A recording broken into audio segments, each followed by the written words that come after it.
ese waruzi ko intambara ikomeye cyane iri kubera ku isubu atari intambara iri gukorerwa ku bibuga by'imirwano cyangwa mu kirere? Oya rwose, intambara y'ubutunzi bw'ahazaza h'isi, intambara y'ikoranabuhanga ndetse n'ingufu z'amashanyarazi ubu iri gukorerwa munsi y'ubutaka bwa Repubulika ya Demokarasi ya Kongo.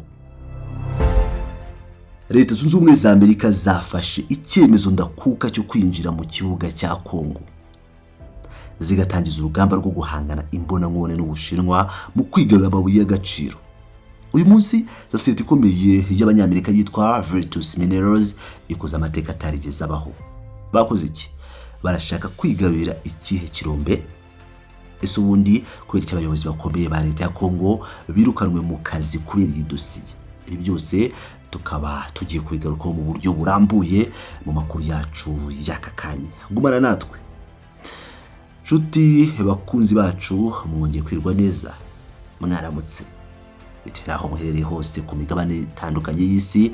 Tukaba tubahaye ikaze mu makuru yacu ashyushye turimo kubagezaho uyu munsi. Niba ari ubwa mbere ugeze hano cyangwa niba ari ubwa mbere dukurikiye, twagusaba gukanda kuri iyo buto yanditseho subscribe kugira ngo utazajya ucikwa n'amakuru yacu acukumbuye kandi yizewe. Reka twinjire mu mizi y'inkuru yacu. Amakuru mashya aturuka mu rwego rw'ubucukuzi bw'amabuye y'agaciro yemeza ko sosiyete y'Abanyamerika izwi ku izina rya Virtus Minerals yatangaje ku mugaragaro kuri uyu wa gatatu ko yatangiye imirimo ikomeye yo kongera cyangwa kongera kubyutsa ibikorwa bya kampani yitwa Shemafu. Iyi Shemafu ni sosiyete yo muri Kongo isanzwe izwiho gucukura amabuye y'agaciro akomeye cyane arimo cobalt ndetse n'umuringa ari wo copper. Kugira ngo twumve neza uburemere bw'iyi nkuru, iyi ni inshuro ya mbere mu mateka aho sosiyete y'Abanyamerika igura ibirombe by'amabuye y'agaciro biri gukora muri Kongo binyuze mu masezerano akomeye y'ubufatanye mu by'amabuye y'agaciro aherutse gusinywa hagati ya Leta Zunze Ubumwe za Amerika ndetse na Leta ya Kongo. Mbere y'ibi habagaho amasezerano yo kugura umusaruro wamaze gucukurwa, ibyo bita offtake agreements, ariko ubu bwo Abanyamerika bakaba binjiye mu gucukura ubwabo. Ushobora kwibaza uti kuki Amerika iri kwiruka inyuma y'ibi birombe bya Shemafu bigezaho ishora akayabo kangana gutya? Reka bigusobanurire neza wumve n'impamvu iyi nkuru ifite ishingiro rikomeye. Repubulika ya Demokarasi ya Kongo si igihugu gisanzwe iyo bigeze ku mutungo kamere. Iki gihugu nicyo kiza ku isonga ku isi nzima, yego babyumvise neza, ku isi yose mu gucukura no gutanga ibuye rya cobalt. Uretse cobalt, Kongo ibitse munsi y'ubutaka bwayo ububiko buteye ubwoba bw'umuringa copper ndetse n'ibuye rya lithium. Aya mabuye yose ntabwo ari amabuye yo gukinisha, niyo soko y'ubuzima bw'ikoranabuhanga rya none n'iryahazaza.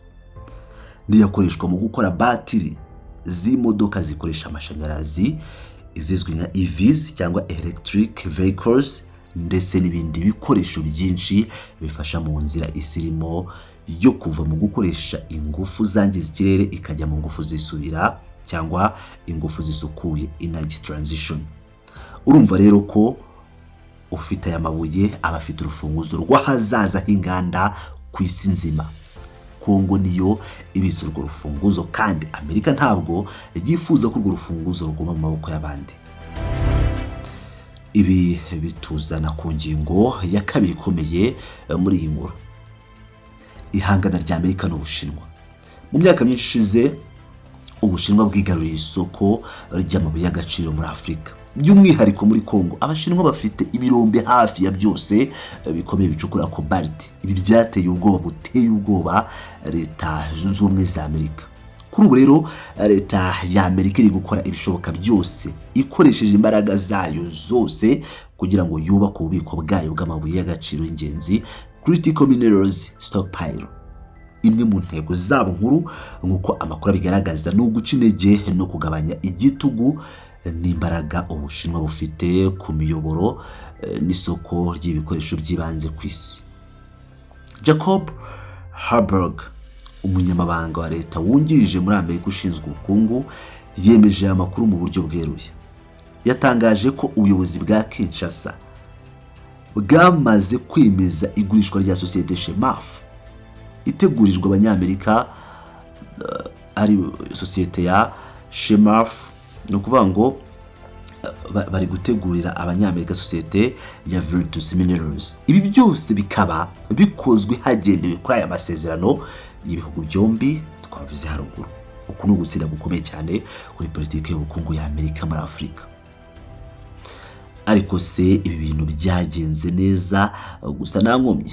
Oya rwose, ahubwo havutse umwuka mubi cyane muri leta ya Kongo, by'umwihariko mu kigo cya leta gishinzwe ubucukuzi bw'amabuye y'agaciro kizwi nka Gécamine. Shemaf ubwayo yemeje ko Kongo yatanze uburenganzira bw'irigurishwa, na Virtus Minerals ikemeza ko yabonye ibyemezo byose biva muri Minisiteri y'ubucukuzi bw'amabuye y'agaciro muri Repubulika Demokarasi ya Kongo, aho Minisiteri ishinzwe ishoramari ya leta Portfolio Ministry ndetse n'ikigo cya leta cya Gécamine. Ariko inyuma y'inyandiko hari ibindi byabaye. Nk'uko ibiro ntaramakuru by'Abongereza Reuters byabigaragaje mu nkuru yabyo yacukumbuye, hari abayobozi bakuru muri Gécamine birukanwe ku mirimo yabo. Kubera iki birukanwe? Reuters yavuze ko abayobozi bakuwe mu myanya yabo ahanini bitewe n'impungenge, n'amakuru yavugaga ko bari kugerageza kubangamira cyangwa kwitambika amasezerano ya Shemaf na Virtus y'abanyamerika. Byumvikane neza hano, Gécamine ifite ijambo rikomeye cyane kuko niyo nyiri ubutaka cyangwa se nyiri ibyangombwa by'ibanze by'ubukode bw'ibirombe. Rero kugira ngo aya masezerano akunde, kwemeza kwa Gécamine byari itegeko.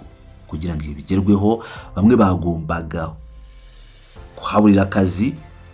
Kugeza ubu ubwo twabateguraga iyi nkuru, haba Gécamine ndetse na Minisiteri y'amabuye y'agaciro ya Kongo ntibigeze basubiza ubusabe bw'abanyamakuru bashaka kumenya icyo babivugaho, nk'uko tubikesha ikinyamakuru Reuters. None se nyuma ibi byose Virtus Minerals ifite iyihe gahunda nyirizina muri iyi minsi? Bakigera muri ibirombe barashaka gukora iki cyangwa barimo gukora iki?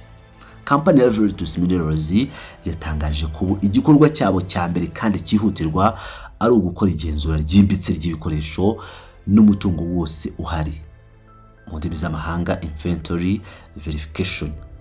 Bakeneye kumenya neza ibyo baguze uko bingana ndetse n'agaciro kabyo. Ikindi bari gukora ni isuzuma rya tekinike ndetse n'isuzuma ry'uko ibikorwa byakozwe mbere n'uko bimeze ubu, technical and operation assessments. Ibi byose biri gukorwa mu rwego rwo gutegura neza gahunda yo kongera gukoresha ibirombe byose bya Shemaf. Gusa batangaje ko igihe nyirizina ibikorwa bizatangirira neza bishingiye ku gihe iri suzuma rizarangirira. Kuvuga ngo bizashingira ku gihe iri suzuma rizarangirira. Ikindi kandi isosiyete y'abanyamerika yashimangiye ko intego yabo yibanze ubu ari ugushyigikira sosiyete kugira ngo ive mu bihe by'ihungabana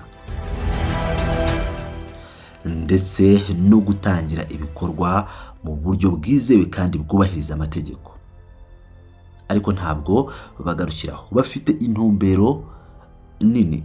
Barashaka kubaka iterambere rirambye ryerekeza kure cyane y'imishinga yabo yibanze isanzwe izwi cyane, ari umushinga wa Mutoshi ndetse n'umushinga wa Etoile.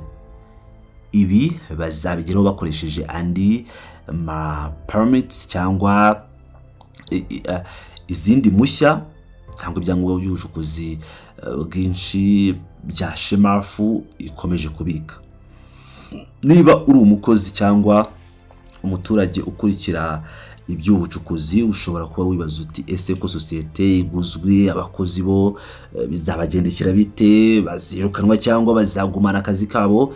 Iyi kampani ya Leta Zunze Ubumwe za Amerika yatanze igisubizo kuri iki kibazo. Bavuze ko kugumisha abakozi mu kazi no kubaha icyizere cy'akazi kabo ari byo bintu biza ku isonga mu kwitaho muri iki gihe cy'izibacyuho no guhererekanya ububasha. No kuvuga ko abakozi badafite impamvu nini yo kwiheba cyangwa guhangayika. nubwo ariko batanze icyo cyizere ku bakozi, Veritas Minerals yanze gutanga andi makuru arebana n'amafaranga. Bavuze ko kugeza ubu hakiri kare cyane kuba batanga ibitekerezo cyangwa amakuru yemeza ingano y'umusaruro w'amabuye biyemeje kuzajya bakura mu butaka cyangwa mu ndimi z'amahanga output targets. Bavuze kandi ko ari kare cyane kuvuga umubare nyawo w'abakozi bose bazakenerwa cyangwa se akayabo k'amafaranga y'ishoramari shingiro bazashyira muri uyu mushinga capital spending. Ibyo byose bizajya hagaragara igihe cya nyacyo nikigera iriya gahunda yo gusuzuma nk'uko twabivuze, iya gahunda yose nirangira. Muri make rero nshuti bakunzi bacu, iyi niyo shusho y'intambara nshya y'ubutunzi iri kubera ku muryango wacu hano hirya muri Repubulika ya Demokarasi ya Kongo, Burengerazuba bw'u Rwanda, aho Leta Zunze Ubumwe za Amerika zigaragaza ubushake bwinshi bwo kwambura Ubushinwa ikamba ryo kwiharira isoko rya cobalt na copper ku isi, kandi ubu binjiye mu gucukura ubwabo binyuze muri Veritas Minerals izubura ibirombe bya shemafu. Mwese murabibona mute? Ese murabona Amerika izashobora gukura Ubushinwa muri iyi nzira y'amabuye y'agaciro muri Kongo, cyangwa Ubushinwa bwamaze gushinga imizi idashobora kurandurwa, cyane ko mwabonye ko Repubulika ya Demokarasi ya Kongo maginga ya nayo igisinyira amasezerano n'Ubushinwa. Ni ukuvuga ngo iri ku mpande zombi, iracyasinyira amasezerano n'Ubushinwa, igasinyira amasezerano n'Abanyamerika. Ibi bishatse kuvuga ko iyi ntambara ikomeye cyane. Intambara izakomeza kwibagezaho inshuti bakunzi bacu. Niba utarakanda subscribe yikande kugira ngo ugikomeze ubone amakuru yacu, kandi like, share, subscribe nayifuza ukande ukazajya ka notification kugira ngo ibintu bigende neza. Ndabakunda cyane, muri ab'agaciro.